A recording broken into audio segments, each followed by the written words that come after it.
नमस्कार दोस्तों, स्वागत है आपका गुरु ज्ञान भक्तावल चैनल में। आज मैं आपको बताऊंगा कि साधना बीच में छोड़ने से क्या क्या परेशानी हो सकती है। मान लीजिए आपने कोई साधना करी, ठीक है, किसी साधना का अनुष्ठान उठाया या फिर किसी मंत्र जाप का अनुष्ठान उठाया। वो आपने 11 दिन, 21 दिन, 41 दिन का आपने अनुष्ठान उठाया। वो अगर आप बीच में छोड़ देते हैं किसी वजह से या फिर कोई परेशानी आ गई या आपको उससे अच्छी कोई दूसरी साधना लग गई, तो आप उस साधना को बीच में छोड़ते हैं, तो आपको क्या क्या परेशानियां हो सकती है और क्या क्या परेशानियां नहीं हो सकती।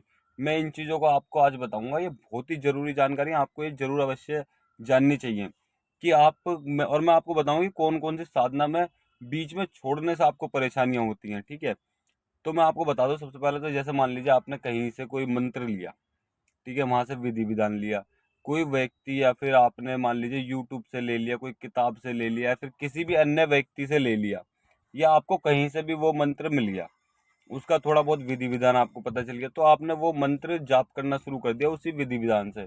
आपने संकल्प भी ले लिया कि मैं 40 दिन तक हाथ में जल लेके आपने संकल्प ले लिया कि मैं 40 दिन इस मंत्र की सिद्धि करूंगा, जाप करूंगा या फिर साधना करूंगा। जैसे मर्जी आपने किया, आपने संकल्प लेने के बाद उस मंत्र का जाप शुरू कर दिया।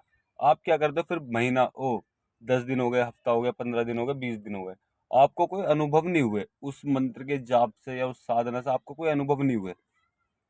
तो आपका मन कच्चा हो जाए कि भाई मेरे को अनुभव नहीं हुए, तो मैं इस साधना को बीच में छोड़ दूं, कोई दूसरी साधना करूं, किसी गुरु से मिलके साधना लूं।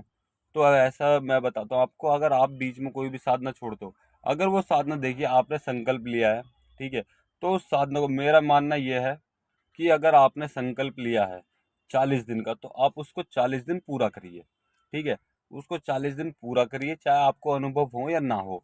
सच्चे मन से उसी तरीके से आप अनुभव हो या ना हो, आप उसको पूरा करिए। 40 दिन तक उस मंत्र जाप को आप पूरा करिए। मंत्र जाप करने के बाद में आपको, आप जैसा भी भोग प्रसाद जो भी आपने बोला वो करिए। ठीक है, तब आपको कोई परेशानी नहीं होगी। अगर आप उस सिद्धि को, साधना को बीच में छोड़ते हैं, तो आपको क्या परेशानी हो सकती है। देखिए, शुरू शुरू में आपको कुछ भी पता नहीं चलेगा कि आपके साथ क्या परेशानी हो रही है, क्या परेशानी नहीं हो रही। धीरे धीरे आपके साथ में समस्या होनी शुरू होंगी। देखो, ये कोई आपने तामसिक साधना नहीं करी थी कि आपने साधना छोड़ी और आपके ऊपर अटैक हो गया किसी चीज का, आपके घर में, घर परिवार में किसी को परेशानी होगी, ऐसा कुछ नहीं होता। धीरे धीरे सात्विक साधना बीच में जो छोड़ता है ना, उसको धीरे धीरे परेशानी होती है। यानी कि जैसे मान लीजिए आपके काम धंधे में रुकावट आ जाएगी, आपके जो भी काम है उसमें रुकावट आ जाएगी, वो काम नहीं चलेगा। आप नौकरी करते हो, नौकरी हट भी सकती है, या फिर उस नौकरी में आपका भला नहीं होगा। ठीक है, आप चाहोगे इससे ज्यादा, तो उसमें मतलब कि आप अगर पहले 10 कमाते थे, उसमें खर्चा चलता था, अब 20 भी कमाओगे ना, तो उसमें भी खर्चा नहीं चलेगा, आपके ऊपर कर्जा पानी हमेशा रहेगा। यानी समस्या इस तरीके की आ जाएंगी, आपके घर में कोई ना कोई बीमार चल रहा है।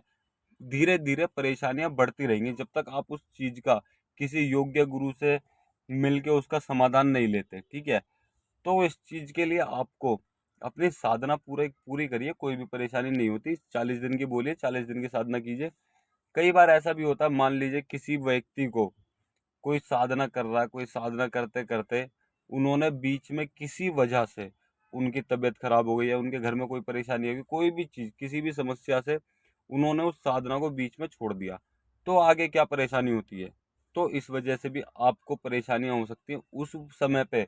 देखिए, मैं आपको बता रहा हूँ कि आप किसी गुरु से मिलके कोई साधना, मंत्र जाप जो भी करना, आप गुरु से मिलके करिए। ठीक है, क्यों, कई बार ऐसा होता है कि हमें कोई साधना बीच में छोड़नी पड़ती है, कोई परेशानियां ऐसी आ जाती है, तो हम गुरु से रास्ता लेके उस साधना को बीच में छोड़ सकते हैं। वो उस चीज का रास्ता हमें बताएंगे हमारे गुरु, कि किस तरीके से आप इस साधना से गलती ले माफी मांग सकते हो, और ताकि आपको साधना के छोड़ने के बाद भी आपको कोई भी समस्या ना हो। अगर आप किसी, जैसे मान लीजिए आप कोई साधना करो, कोई आपको अनुभव हुआ, तो उसका भी मतलब होता है। ठीक है, आपको कोई सपना दिखा, तो उसका भी मतलब होता है। मतलब कि हर चीज का एक मतलब होता है इसमें, साधना के क्षेत्र में। आपको मान लीजिए कोई फल दिख गया, सपने में आपको कोई फल दिख गया, तो फल का मतलब क्या है? फल का मतलब ये है कि आपको किसी, मतलब कि किसी शक्ति आपसे, हो सकता है फल मांग रही हो, या फिर कोई भी चीज हो सकता है आपसे फल बंटवाना चाहती हो, कोई भी, मतलब कि कोई भी बात हो सकती है इस चीज की। ये चीज आपको आपके गुरु बताएंगे कि आपको करना क्या है इस चीज का। और आप अगर कोई भी समस्या में आए तो आपको साधना बीच में छोड़नी पड़ती है, तो उस चीज के लिए भी उपाय आपको गुरु जी बताएंगे, किस तरीके से आपको साधना से छुटकारा लेना, मतलब कि साधना को विसर्जित करना है, ताकि आपको कोई परेशानी ना हो, ठीक है। और अगर आपने कोई गुरु नहीं बना रखा, आप बिना किसी गुरु के साधना कर रहे हो, या फिर आपके कोई गुरु हैं, आप उनकी इजाज़त के बिना कोई साधना कर रहे हो, ठीक है, तो आपको जो भी हानि हो सकती है, जो भी परेशानी हो सकती है, वो आपको पता नहीं चलेगी, लेकिन परेशानी होती रहेगी। और मैं बता और अगली वीडियो में मैं आपको बताऊंगा कि साधना कौन सी घर पे की जाती है, कौन सी बाहर की जाती है, कौन सी हमारे छत पे की जाती है, हमारे घर की छत पे, कौन सी हम साधना आंगन में कर सकते हैं, कौन सी हम मरघट में, शमशान में, ऐसी ऐसी जगह पे साधना करते हैं। तो उन चीज़ों के बारे में मैं अगली वीडियो में बताऊंगा। अगर आपको वो भी जानना है तो आप मुझे कमेंट कर दीजिएगा, मैं उसके ऊपर भी वीडियो जरूर बनाऊंगा। तो इसीलिए मैं आपको बोल रहा हूँ, अब मंत्र साधना करो, कोई भी साधना करो, कोई भी सात्विक साधना, मंत्र साधना, कोई भी साधना करो, आप अपने गुरु की आज्ञा के बिना कोई भी साधना मत करो, ठीक है। गुरु आज्ञा होना बहुत जरूरी है, ताकि आपको हर चीज का मतलब और अर्थ पता चले कि आपको क्या अनुभव हुआ। तो आप गुरु जी से पूछो तो गुरु जी आपको उसका मतलब बताए कि इस चीज का मतलब ये है, आप ऐसा करो। समझ गए? तो इस चीज आपको इतना तो समझ में आ गया होगा कि आपको गुरु के बिना कोई भी साधना नहीं करनी, और वरना क्या क्या आपको हानि हो सकती है ये भी आपको पता चल ही गया होगा। और अगर आप हमारे द्वारा कुछ भी चीज़ सीखना चाहते हैं तो आप हमें इंस्टाग्राम पर हमें फॉलो कर सकते हैं और इंस्टाग्राम पर मैसेज कर सकते हैं। वहाँ पर हम आपको आपकी हर बात का जवाब देंगे, और आप हमसे गुरु दीक्षा लेके भी सीख सकते हैं। हम एक चीज़ और, हम सिर्फ ऑनलाइन सिखाते हैं और ऑनलाइन ही गुरु दीक्षा देते हैं। अगर आप सीखने के इच्छुक हो तो आप हमें इंस्टाग्राम पर मैसेज कर सकते हैं। इंस्टाग्राम आईडी हमारी गुरु ज्ञान भक्तावल के नाम से, और इंस्टाग्राम आईडी का लिंक हम आपको डिस्क्रिप्शन में भी दे देंगे, आप वहां से भी ज्वाइन कर सकते हो।